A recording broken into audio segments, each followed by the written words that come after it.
রোহন ভট্টাচার্য ছোট পর্দা থেকে বড় পর্দায় পায়ের তলার মাটি শক্ত করছেন। অনেক সুন্দরী ক্রাশ তিনি। এবার TV9 বাংলার সঙ্গে আড্ডায় মজলেন।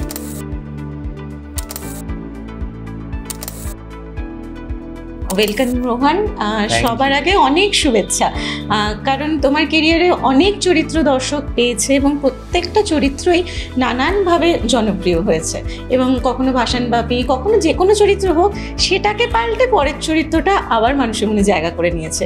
আর এবারে যে লুকটা ভাইরাল, তার একটু রহস্যটা যদি আমাদের সঙ্গে শেয়ার করো। থ্যাংক ইউ সো মাচ প্রথমত আমাকে এত সুন্দরভাবে আলাপ করিয়ে দেওয়ার জন্য দর্শকদের সাথে। আর আমি অ্যাকচুয়ালি সবসময় চাই যে আমার একটা চরিত্রে আরেকটা চরিত্র থেকে একটু আলাদা হোক, কিন্তু আমাদের ইন্ডাস্ট্রি, যেটা ফিল্ম ইন্ডাস্ট্রি, আমি আমাদের ইন্ডাস্ট্রি বলে বলছি না, সমস্ত মানে সারা পৃথিবীতে একটা প্রথা আছে যে কোনো অভিনেতাকে যদি কেউ একরকমভাবে দেখে নেয়, সবার ধারণা হয়ে যায় এ তো এটাতে ভালো, একে এটাই দেওয়া হোক, টাইপকাস্ট হয়ে যায়।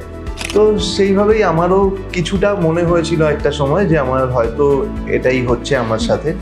আফটার ভজগোবিন্দ, যেহেতু কমেডি টাইমিংটা আমার ছোট থেকেই খুব ভালো, বাড়িতে অনেক কমেডিয়ানের সাথেই আমি বড় হয়েছি। ভজগোবিন্দতে যখন করি কমেডি, তখন অসাধারণ একটা স্ক্রিপ্ট ছিল স্নেহাশিস দার, তো লোকের ভালো লাগে। তারপরে মনে হয় সবার যে আমি ভাসানবাপীটাও ভালো করব, আর ভাসানবাপীটা সবার ভালোও লাগে, খুব ভালোবাসা পাই আমি।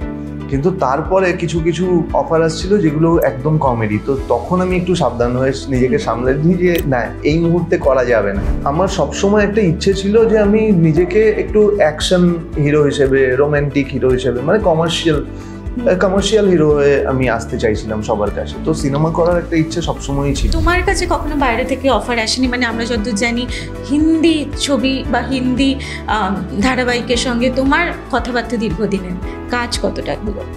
দেখো, কাজ আমার অলরেডি কমপ্লিট, দুটো সিনেমা হিন্দি।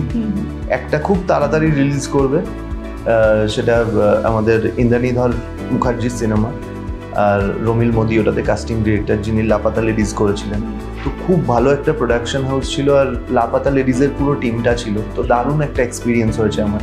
এবছরই রিলিজ হবে এটা, আমি তখন নিশ্চয়ই আরও অনেক কিছু বলবো। কিন্তু হিন্দি কাজ আমি করেছি, আর সেটা রিলিজও হবে খুব তাড়াতাড়ি। একটা দীর্ঘ সময় ধরে রোহন চেয়েছে খবরের শিরোনামে থাকতে শুধু তার কাজকে কেন্দ্র করে, কিন্তু আমরা দেখেছি একটা দীর্ঘ সময় ধরে তার ব্যক্তি জীবন নিয়ে অনেক আলোচনা চলেছে এবং প্রচুর প্রশ্ন গিয়েছে। একটা পিয়ার প্রেশার থাকে, সেটাকে সামলানো, নিজের ব্যক্তি জীবনটাকে গোছানো, সঙ্গে কাজের জন্য স্ট্রাগল করা, এই সবটার মধ্যে তোমার দেখা হয়ে গিয়েছে।